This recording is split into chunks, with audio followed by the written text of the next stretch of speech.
Nairobi County. Watimo mos ne nyuola ma owito jogi e masira mar pi manyomore e kuonde dak mopogore opogore ahinya to kar dak ma Mathare bura Nairobi kama koro kwan mag joma oseyud ringregi omedore kendo bende moko pod imanyo ka familia mag nigi geno ni biro yudgi. Nyakwaromogi ka wadhi nyime ni piny owacho oyango kenge mag reso oganda moyudore e midhiero ma ikelo kod koth mapek mamedo chwe pacho ka. Koyango kengego jatend piny William Ruto oluwo ni bede migepe mag piny owacho koting'o NYS kod migawo mar jolweny osenyisi mondo obedi opara manyime mar reso oganda ma pi oula omonjo kendo yudonegi kuonde jot. E kinde ma koth mapek machwe pacho ka medo kelo midhiero ne oganda e gwenge mopogore opogore, jatend piny William Ruto kono okenge koting'o mag manyo kuonde jot ne joma odar e miechgi kaluwore kod midhiero mar pi oula osiaketi okenge ma idhi ta kod bad migawo mar NYS. We have the challenge now of floods in different areas. I already told the National Youth Service to provide some land for us to relocate some of the people who are in the most dangerous parts of Nairobi. Jatend piny okone gise kwayo jolweny mondo ti kod lony margi e reso oganda ahinya moyudore kama tek e kinde ma pi oula omonjogi mondo res ngima. I also asked the military, and I'm happy the Minister for Defense is here, to provide some of the capabilities they have to support citizens. I was very happy yesterday they worked with our teams in different parts of the country, including Machakos and other areas. So I think we just need to put everybody on the alert. Koyango ni nonro mar kor lwasi nyiso ni koth pod dhi medo bedo mapek e pacho ka.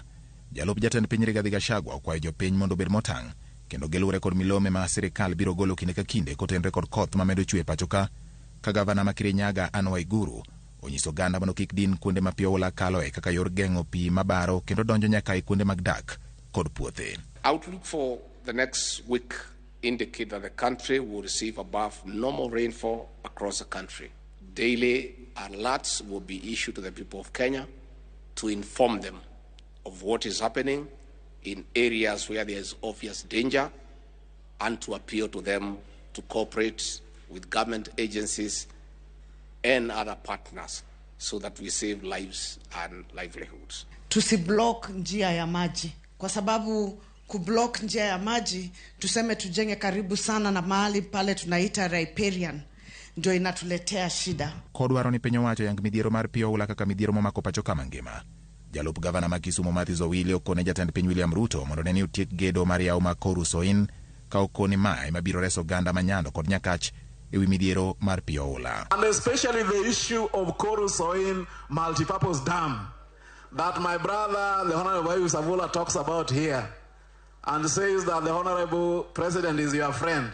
Please tell him to come and implement the Koru Soin multipurpose dam because that will discipline the waters of River Nyando that will ensure that Nyando and Lower Nyakach that you talked about finally get to live without having to say serikali's idea every other time. Ekindeno jalup gavana ma Kakamega Ayub Savula onyiso serikal mondo chung chenro mamoko mag dongruok kendo ket maino e reso midhiero mar oula manyo jopiny kinde ka kinde. We request our good president William Samoei Ruto suspend some of the key development projects and focus on eliminating floods in Nyando, Nairobi, and in western Budalangi area. We cannot be crying year in, year out, floods. Ka piny owacho medo yango kenge ma imedo ketie geng'o midhiero ma pi oula kelo n'oganda jo Kenya, jopiny kwayo mondo obed motang' kendo gelure kod milome mag sirikal mabiro konyo e reso ngima kod mwandu e kindegi mag koth.